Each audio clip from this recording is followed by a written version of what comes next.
My wife is actually a treacherous. She cheated on me with a fat hairy him off for pennies. Hey, darling, it's wonderful to hear your voice again. I must admit, finding your new number was quite a challenge. How have you been? Janet asked softly, trying to hide the excitement and nervousness in her voice. Lily paused for a moment, deciding to be cautious. New number? Who's this? She replied coolly. Lily, it's me, your mother. I'm sorry for not calling sooner, but I hoped you'd recognize my voice after all these years, Janet said, a hint of frustration evident. Lily smiled faintly, immediately recognizing her mother's voice, but decided to proceed with caution given the circumstances. Her carefulness allowed her to address her mother's long absence without being outright rude. Oh, hi, Mom, she finally said. You caught me off guard. I was just being careful. I don't want to fall victim to a prank call or something. Lily paused again, thinking before challenging her mother's claim of loving and raising her for over 15 years. She maintained her composure, but wasn't going to let her mother's statement slide. Mom, I don't think the past 5 years qualify as your care or affection. I was nearly 13 when you left, and this is the first time you've contacted me in 5 years. I'm already 18, and I've been without your maternal love for a long time, Lily responded firmly. Janet sighed heavily. I'm truly sorry, Lily. Back then, everything was overwhelming, and I felt I had no choice but to leave. But let's not dwell on the past. I genuinely called to see how you are and maybe talk to your siblings if they're around. Now that things have settled, I want to be more present for you. I hope we can reconnect, sweetheart. You can enjoy the benefits of having a wealthy mother now that Peter and I are married. There's so much I can do for all my children, you, Bella, and Lucas. Our life now is far better than it was with your father. Don't get me wrong, your dad is a good man, but he couldn't provide the luxuries Peter does. He spoils me daily, and I love it. Janet's voice brimmed with enthusiasm. I want to show you kids what real life is about, the way it's meant to be. It'll also make up for those hard years when we struggled due to your father's modest income. Hopefully, this will ease the guilt of leaving you so abruptly, she added. By now, Lily could barely contain her anger, simmering with resentment.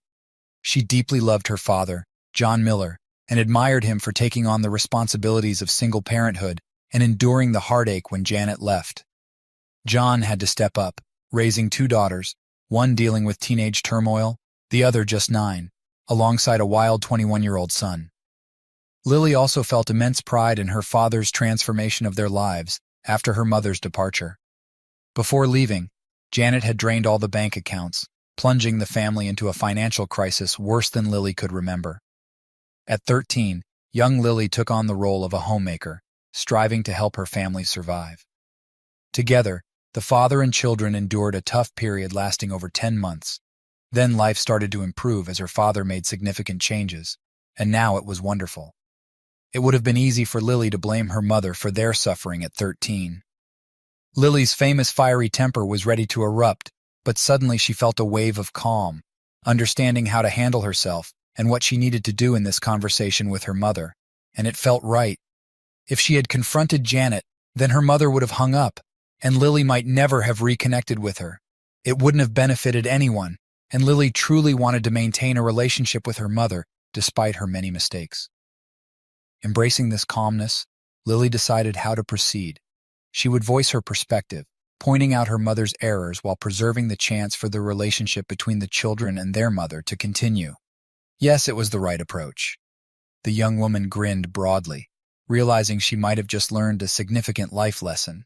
She excitedly told her mother about her stunning appearance and promised to send a picture using her phone's camera. Asking her not to hang up, Lily positioned herself in front of the mirror on her bedroom closet door, sunlight streaming through the window as it was around 4 in the mid-June evening. She smiled brightly into the mirror, showing off her golden blonde hair styled in an elegant updo and her full-length rose evening dress which elegantly hugged her figure. The floor-length dress was complemented by long white gloves ending just above her elbows, symbolizing Lily's transformation from an awkward girl into a mature young lady. She took a few pictures, selected the best one, and promptly sent the selfie to her mother's cell phone. Impatiently, she asked if her mother had received the photo and urged her to share her thoughts. A long pause followed as Janet reflected on the impact of the past 5 years on her blossoming daughter. Janet expressed her amazement at Lily's beauty, struggling to find the right words as she fought back tears and a lump in her throat. She then expressed how much she missed Lily and acknowledged her daughter's immense growth, questioning her own actions. Despite Janet's hesitant murmuring, Lily continued. She mentioned how stunning Bella would be and went to her younger sister's room, where she found Bella putting the final touches on her long, thick caramel brown hair with an elegant updo framing her face. Bella's hair cascaded down in gentle curls, her large green eyes and soft features captivating many. Bella's face was strikingly beautiful, with her slightly upturned nose and dimpled smile adding to her charm. Like Lily, Bella was dressed in an evening gown, exuding delicate elegance, though in a more understated manner compared to her older sister's attire. "Hey Bella, get ready for a photo. Mom's on the line and I'll send her your picture," Lily called out, circling her sister to find the perfect angle. Assisting her was a striking woman in her mid-30s, dressed to impress in an elegant evening gown. This woman had a regal beauty that turned heads wherever she went. As she noticed the smartphone aimed at her and Bella, she started to step out of the frame, but Lily gestured for her to stay. "No, Karen, stay right there. I want you in the photo too," Lily insisted. Bella, still a bit taken aback, rolled her eyes and cupped her hands around her mouth like a megaphone. "Hello, ma'am. Can't talk now, but let's catch up later," she shouted towards the phone. Lily moved around the room, capturing several shots of Bella and Karen before signaling that they were done. "All set, ladies. I'll pick the best one and send it off," Lily said. After a pause, she held the phone to her ear and exclaimed, "Mom, you wouldn't recognize Bella now. I mean, she's grown so much." Bella blushed and retorted, "Lily, you're such a nerd. Be quiet." But a shy smile crept onto her face as the other women giggled. Lily refocused on the phone. "So, what do you think, Mom?" Janet was clearly amazed. "My goodness, I'm speechless. You both look stunning. You've grown so much and are so beautiful. I'm incredibly proud of both you and Bella. I wish I could be there beside you right now," Janet said, her voice trembling with emotion as she glanced at the photos of her daughters. She quickly wiped her teary eyes, focusing on the details. "Listen, Lily, why are you both dressed up like that? You're not both going to prom, are you?" she asked, puzzled. Lily had her mom's full attention and was ready to reveal their surprise. "No, Mom, it's even better than prom. Remember that annual gala you always envied but never got invited to? The grand summer event hosted by Langley and Morris?" Janet's memory was immediately triggered. "Yes, of course I remember. That ball was always the highlight of the social calendar. I'd have given anything to attend that reception. Only the most influential and glamorous people in the state get invited." Janet's voice carried a wistful tone. "I've always dreamed of wearing a beautiful evening gown and mingling with the social elite. It would be a dream come true," she sighed before snapping back to reality. "Oh my goodness. Did you and Bella get jobs as hostesses or waitresses at that party? This is incredible. I'm so proud of both of you. Just imagine my daughters at such a prestigious event," Janet exclaimed. No, Mom. Bella and I aren't working as staff. We're invited guests," Lily shared with pride and excitement. "And what's more, we'll be seated at the main table because Dad is the guest of honor at the event.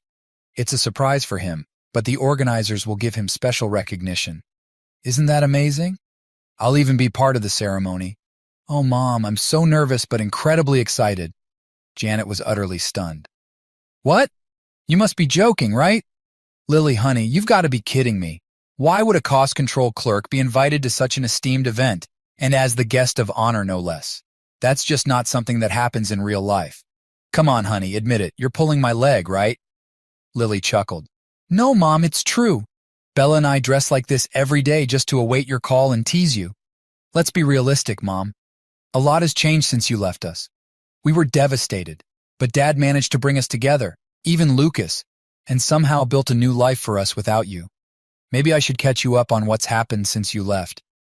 We need to do this quickly because the limo with Grace and Lucas will be back soon." She glanced at her watch in about 15 minutes, and then we'll all need to leave.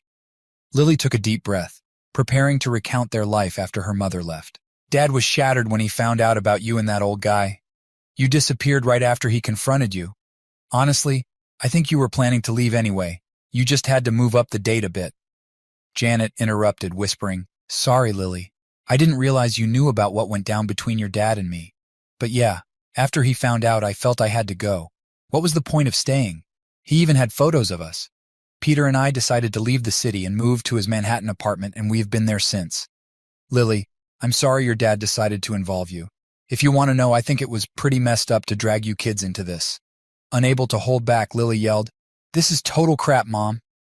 She took a couple of deep breaths to calm herself before continuing. Dad didn't tell us anything. I did. Who do you think took those photos, huh? Yeah, that's right, Mom. That day, Bella and I came home, and everything was quiet except for some weird noises from your room. I told Bella to wait downstairs while I checked. When I saw you, I took pictures and sent them to Dad. Then Bella and I left to hang out with friends. When we got back, you were crying in your room. The next morning, you were gone. So the last image I have of my caring mother is her with some old guy in Dad's room. Seriously, Mom, tell me I didn't need therapy to erase those ugly images from my mind. Thank goodness you at least covered yourselves, otherwise I'd probably still be in therapy. I can't believe you betrayed me, Lily. How could you do this? Janet exclaimed, frustration and indignation evident in her voice. Mom, I don't think now is the time or place to argue about betrayal. It wouldn't be a fair fight. I could easily overwhelm you if I wanted to, and let's not forget what Bella and Lucas might have to say. So do you want to hear about the last 5 years or not? Lily said firmly, surprising herself with how composed and rational she was handling the situation. She realized how much she had grown and matured over the past few years. At that moment, Janet understood that to salvage any semblance of a relationship with her children, she would have to confront the harsh reality of her actions and their consequences. It wouldn't be easy. A few gifts and occasional meetings wouldn't magically mend things. Something deeper was required. Her children needed to express their feelings about her decisions and life choices. Did they all resent her? There was no escaping reality now. If she retreated, she might lose them forever. But if she wanted to rebuild the relationship, she had to acknowledge their emotions and let their intense feelings wash over her. Was she prepared for this? Was it worth the pain she knew would follow? Gathering her resolve, Janet spoke softly, her voice tinged with regret. Yes, Lily, you're absolutely right. We'll need to sit down and discuss all these matters someday. But for now, let's focus on restoring some communication. I reached out to reconnect with you and your siblings. That's a good first step, don't you think? Now tell me how your lives have been. Lily couldn't wait to update her mother on their journey since she left. Mom, you won't believe what's happened. It's like something out of a novel or a fairy tale. After you left, Dad went through a rough patch for a few months. It was tough. Many times when Bella and I came home from school, I'd have her wait outside while I checked inside, fearing I might find Dad, you know. Every phone call made me jump, thinking it might be the police or the hospital. I urged Lucas to pull himself together, to stop drinking and partying because I couldn't be the sole anchor of the family. He tried, but he struggled to provide real support. Eventually, Dad started reading books about overcoming heartbreak and grief. Often at night, he'd lock himself in his room, and Bella and I could hear the keys clicking on his computer keyboard. He poured his thoughts and feelings onto the screen, and I believe it helped him tremendously. Oh, and Mom, remember how overweight Dad was? Well, he started rising early to run, even dusting off the treadmill and weights and using them regularly. It seemed like he was pushing himself to embrace life again, which was uplifting to see. Lily paused, thinking for a moment. I guess you probably don't want to hear all this stuff about Dad, but it's really important in the grand scheme of what I'm trying to explain.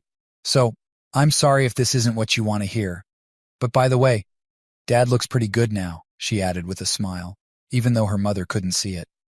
No, it's okay, honey. I needed to hear about this. Thank you for taking care of me and telling me how things have been for you. I really want to know how things are going with you, Bella and Lucas. Well, with Bella, it's simple. After you left, she seemed to shut down and retreated into herself for a long time. But now, she's almost back to her old self, and you won't believe how well she's doing. A lot of it has to do with Karen.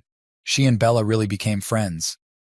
Janet looked at the photo on her phone again and zoomed in, paying special attention to the woman helping Bella get dressed. Okay, so who is this Karen you're talking about? Sorry, Mom. Karen is Dad's girlfriend. Isn't she gorgeous? She's so sweet. She used to be a swimsuit model and is still involved in modeling. She really helped Bella come out of her shell and now supports her desire to start a modeling career. Lily perked up, nearly jumping out of her bed as she remembered something. By the way, Mom, You should definitely pick up a copy of last month's Teen Fashion World magazine. Bella's on the cover, and she looks absolutely stunning. She's become a very popular model recently. What? How? When did all this happen? First, your father hooks up with a woman half his age, and now she's pushing your little sister into modeling. If only I knew what kind of photos they were taking. Mom, calm down, Lily interrupted softly to diffuse the situation. Dad and Karen are extremely careful. They handle all of Bella's and my modeling work with great caution. One of them is always present at our shoots, and they make sure the photographer signs a strict contract with Dad. According to the terms, not a single photo can be taken without Dad's permission. Do you really think Dad would approve of anything inappropriate? He won't even let Bella wear a swimsuit. And about Dad's girlfriend. Her name is Karen. She's 34, which means there's an 11-year age gap between her and Dad. It's actually less of a difference compared to you and Peter. How old is he? 100. Anyway, I'm not sure if they'll ever get married, but from what I see, they're very compatible. Karen has been a great support to him, and Dad seems genuinely happy. I've never seen him this content. Janet, still in shock, muttered, Peter is only 66. Not as old as you think, Lily. But I'm just unsure if modeling is the right path for Bella. I think she'd benefit more from pursuing something more meaningful, Janet commented. Lily bit her tongue, trying to keep her temper in check. She turned away from the phone, taking a deep breath to regain her composure. Once she felt calm, she brought the phone back to her ear and continued, ignoring her mother's interruption. Mom, Bella's modeling career has really helped her. She's less shy now and exudes a confidence and poise she never had before. She's finally discovering her true self, her capabilities, and what she's passionate about. Sometimes she even takes charge in the studio or suggests creative poses for her shoots. Let's be real. Bella was never a standout student and always felt like a failure, thinking her future was bleak. But now she's on track to become a top-tier fashion model before finishing high school, with a bank account even you'd be proud of. And yes, Mom, I also model, but it's not my passion. Bella and I do fashion shows together, but I mainly support her, complimenting her looks or showcasing different outfits. The best part is, Bella and I have grown close, helping each other and collaborating. Plus, I'm making good money enough to save for college. Don't worry, I still enjoy school and maintain good grades. I'm even taking extra classes to graduate early for college. I still have an A average, though chemistry is tough this year. I need to ace it for veterinary school. Lily remembered something else and brightened up, giggling. Oh, Mom, you won't believe this. Bella and I get to keep some of the outfits from our shows and shoots, so now I have a really cool wardrobe. Can you imagine? I'm one of the most stylish girls in class now, not some geek. Many of the girls who used to think they were too cool are now asking me for fashion tips and even my autograph. Isn't it funny, albeit a bit nauseating? And Mom, guys are starting to notice me, Lily giggled. All this news greatly disturbed Janet, who had always struggled to achieve some level of recognition in society. She left her family to pursue personal recognition, but it seemed her family members achieved success without her. What further aggravated Janet was how effortlessly they seemed to have done it. She sighed heavily. Baby, I'm glad everything's going well with you and your sister. By the way, though, I'm hesitant to ask, how's Lucas? Is he okay?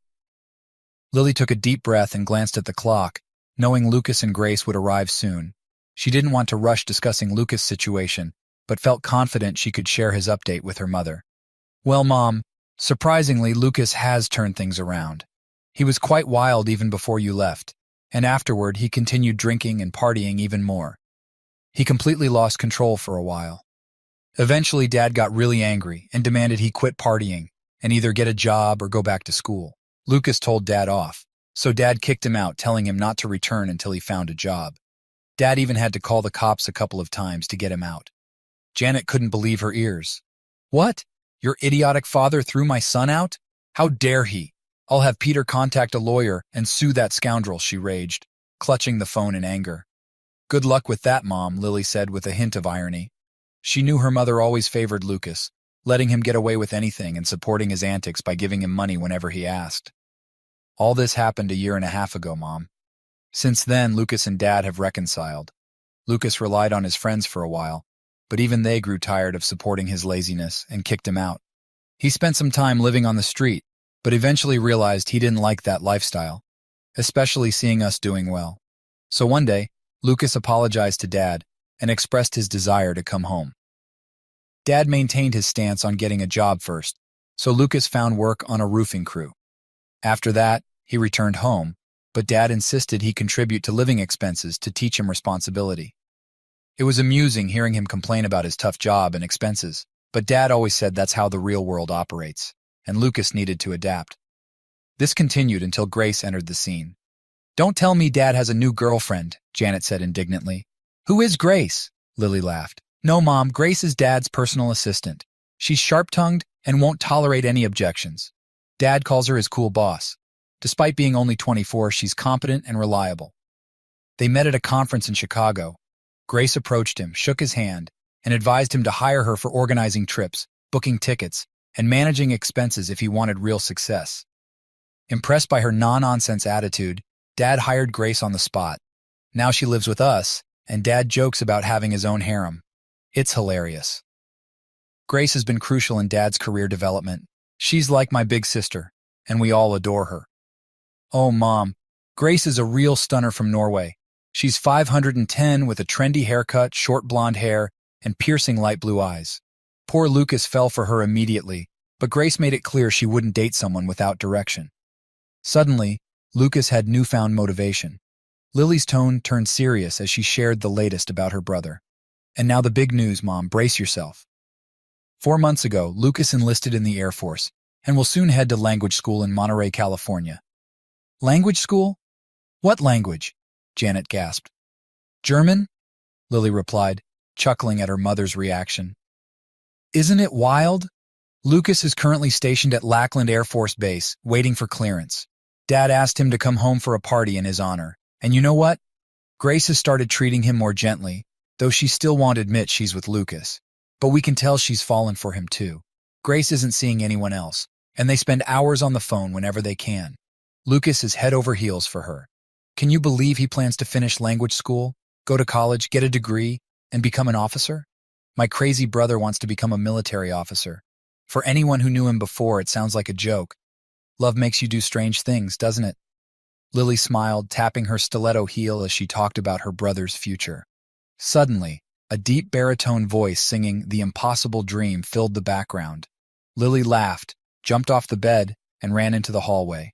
"Mom, you've got to hear this!" she exclaimed into the phone, holding it out towards the singing voice. Female voices joined in with playful howls and giggles, followed by Bella's laughter. "Dad's singing my favorite song," Karen added. "Don't quit your day job," Lily teased. "Dad, why don't you take that act on the road?" "The bus leaves in 10 minutes. John's voice, mock indignant, boomed through the laughter. "Girls, you're killing me. No respect in my own house. I've had it. You're all off my Christmas list." Another burst of laughter erupted, followed by a chorus of "We love you, Daddy," and John's assurance they were back on the list. Lily returned to the phone, still giggling. "Dad's a riot. He sings when he's happy or nervous, and we always egg him on. It's our little game with him." Janet, struggling to find words, managed to say quietly, "That's all." She had subconsciously hoped her family was still suffering without her, but seeing them thriving left her feeling somewhat dazed. Lily picked up the conversation again. "Dad doesn't know he's the guest of honor tonight, but he's already a bit nervous. He and Mike Morris are playing a couple of guitar duets with the band. You know how Dad is with his blues guitar, right? Since he and Mike became buddies, they've been jamming almost every week, strumming their guitars and sharing a few beers. Mom, you gotta hear their jokes about becoming rock stars. They're actually pretty good, though. Tonight's their first public gig, and I bet it'll be a blast. Just picture Dad in a tuxedo, rocking out on stage." Janet was taken aback. "Lily, what are you saying? Your dad and Michael Morris are friends? Did I hear that right?" "Michael Morris? How? Why?" Lily smiled mischievously, knowing her mother held the Morris family in high regard for their wealth and influence. She also remembered her mother's dream of meeting them in person. Now Lily's dad and Mike Morris were not only acquaintances, but practically best buddies. Lily appreciated that Mike, the head of the Morris family, insisted they call him by his first name rather than Mr. Morris. Mike turned out to be quite pleasant and played a pivotal role in John's writing career's early stages. "Yes, Mom, the same Michael or Mike, as his friends call him, Morris," Lily confirmed. It all started when Dad wrote a couple of articles about surviving and rebuilding life after losing everything when your spouse leaves you for someone else. A couple of small magazines bought his articles, and Dad was thrilled. Then Mike read Dad's articles, contacted him, and asked him to deliver a motivational speech at a Morris Corporation employee meeting. Dad was stunned by the offer. He prepared a talk based on his articles and delivered it at the meeting. The speech was a hit, and he received lots of warm feedback and gratitude. Mike hired him again to speak at the company's annual shareholders meeting. After that, Dad started getting offers to speak at other companies' meetings, recommended by the board of directors. Everything fell into place from then on. Dad wrote more and more. His articles got published in bigger magazines, and he eventually quit his job to focus full-time on writing and speaking engagements. Mike kept introducing Dad to important people. They started hanging out more and discovered they both loved playing blues and rock guitar. Their shared love for music brought Dad and Mike even closer, and they've been friends ever since. Lily paused, giving her mother time to process everything she'd just heard. It was quite a turn of events in their lives. Your father is a writer now? Seriously? An author? A published writer? Your father, my ex-husband, is in magazines now? Janet struggled to grasp the idea of her once underachieving ex-husband finding success. She secretly hoped it didn't pay too well. Meanwhile, sounds of activity drifted up from downstairs. Guests had arrived, and there was muffled chatter and light laughter. A deep male voice and a much softer female voice stood out. Lily watched Karen leave Bella's room and head downstairs, likely to greet the new arrivals. Suddenly, Lily remembered a task she had almost forgotten. Mom, I'll have to go soon. Mike and Lisa Morris are already here, along with photographers for the newspaper's gossip column and the special photo album they produce and sell every year. There's an elaborate photo spread capturing the enchanted moments guests spend at their summer evening affair. Personally, I find the grandiosity nauseating, but I believe the album sales raise significant funds for charity. So in the end, it serves a noble purpose, and we participants bask in the warmth and goodwill, almost feeling like celestial beings. She snorted, her voice dripping with sarcasm as she found the event excessively pretentious, catering to the vanity and narcissism of its attendees. Even though Lily tried to hide it, she couldn't help but feel a flicker of pride, knowing her father's newfound success had lifted their family into a realm of social respectability that even her estranged mother couldn't ignore. However, Janet, always quick to defend her choices, jumped in. Oh, Lily, don't diminish this. Being featured in that album is a tremendous honor. You and Bella should be ecstatic. Sitting at the main table means your photos will be everywhere. I've secretly bought one of these albums almost every year, and this time, I'll proudly show off pictures of Lucas, you, and Bella and say, these are my children. Can you imagine? I'm envious, but also immensely proud. I'll be ordering several copies this year. Okay, Mom, Lily replied absently, then remembered something significant. Dad is supposed to attend a writing event in New York over Labor Day weekend. Bella, Karen, Grace, and I were planning to join him. Maybe we could see you then. I'd love that, and I'm sure I could get Bella to come too, though she's still really angry with you for leaving. Maybe we'll bring Karen along so you two can meet. You'd probably like to see Dad too. Oh, sweetheart, that's a fantastic idea, Janet responded eagerly.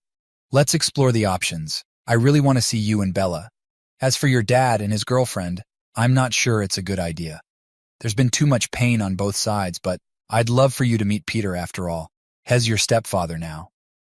Hearing this, Lily made a dramatic gagging gesture, pretending to be disgusted. No, Mom, I still have nightmares about you and Peter. The only way I'd meet him is if Dad and Karen are there too. That seems fair, Janet, trying to keep the conversation amicable, replied. Okay, let's see how things go, Lily. But let's focus on reuniting. I can't wait to see and hug you and Bella again. By the way, the New York Literary Guild is hosting a Meet the Books Day on Labor Day weekend, and Peter is using his influence to get us tickets. I'll push him to get tickets for all of us. Janet, clearly thrilled by the upcoming event, continued sharing her excitement. This gala is shaping up to be quite the affair. Can you imagine, Lily? Renowned writers, book signings, engaging with readers. You might even get a selfie with a famous author. You should see how excited Peter is. Did you know Samuel Brooks himself promised to attend? Peter is keen to meet him. Samuel is an up-and-coming writer, but Peter says his debut book is sensational. Yes, Mom, I've heard of Samuel Brooks. Actually, I've met him several times. I agree, his work is remarkable. I read his book some time ago and found it very thought-provoking. Have you read his book? Lily's question caught Janet off guard, but she tried to stay composed. No, to be honest, I haven't read it. It's not my usual type of book, but Peter is a big fan, Janet admitted. Lily chuckled, resisting the urge to comment on her mother's literary tastes. Mom, do you have a copy of Samuel's book handy? Janet glanced around and then entered Peter's office. Yes, we have the hardcover right here. Why do you ask? Look at the back inside of the dust jacket and tell me what you see, Lily instructed. Janet examined the book, finding a familiar photo. Oh dear, it's John. Oh my goodness, this is a photo of your father that I took years ago. How can this be? Samuel Brooks is your father, not Samuel Brooks. Please tell me this is a mistake. Lily doubled over with laughter, the irony of the situation hitting hard. There's no mistake, Mom. Yes, yes, and yes. Samuel Brooks is John D. Miller. When Dad started writing, he wanted to keep his ambitions separate, so he created a pseudonym. It's quite amusing, Mom. Your new husband's favorite author is your ex-husband. It's hilarious. I haven't laughed this hard in ages. They could make a movie about this. Unbelievable, right? Janet sat there stunned and quietly muttered, Crap. Lily, realizing she needed to go, ended the conversation while still chuckling. I have to go, Mom. I'll send you my email address so we can finalize our Labor Day plans. I'm glad you called. I really want to see you again. I love you, Mom. This is too funny. In an inexpressibly gloomy voice, Janet asked, Say hi to your brother and sister for me and give them my number so they can call when they get a chance. I love you too, Lily. Lily turned off the phone, still giggling, and went downstairs. She knew that tonight she would have no problem with her dazzling smile, the secret reason for her excellent mood hidden from everyone. Meanwhile, Janet sat in deep thought, staring blankly at the book. The conversation with Lily had left her reeling. She was still processing it when Peter burst into the room, beaming. Janet, you won't believe this. I just got a card from Samuel Brooks. I wrote to him about how much I enjoyed his book and how excited I was to see him in September. He replied, and he wrote the message himself. Can you imagine? Let me read it to you. Dear Peter, you have no idea how glad I am that you read and liked my first novel. Although you may not know it, you had a very positive influence on my life and career. I can't thank you enough. I look forward to thanking you in person. You've lifted a huge weight off my shoulders and sparked my growth as a person and writer. I am deeply indebted to you. Best wishes, Samuel Brooks. Peter continued, ecstatic about how he must have met Samuel because the photo looked familiar, but he couldn't remember where. He couldn't wait to meet him, hoping to befriend his new favorite author. All this time, Janet became gloomier and more depressed. Finally, she whispered hoarsely, Shut up, Peter, just shut up.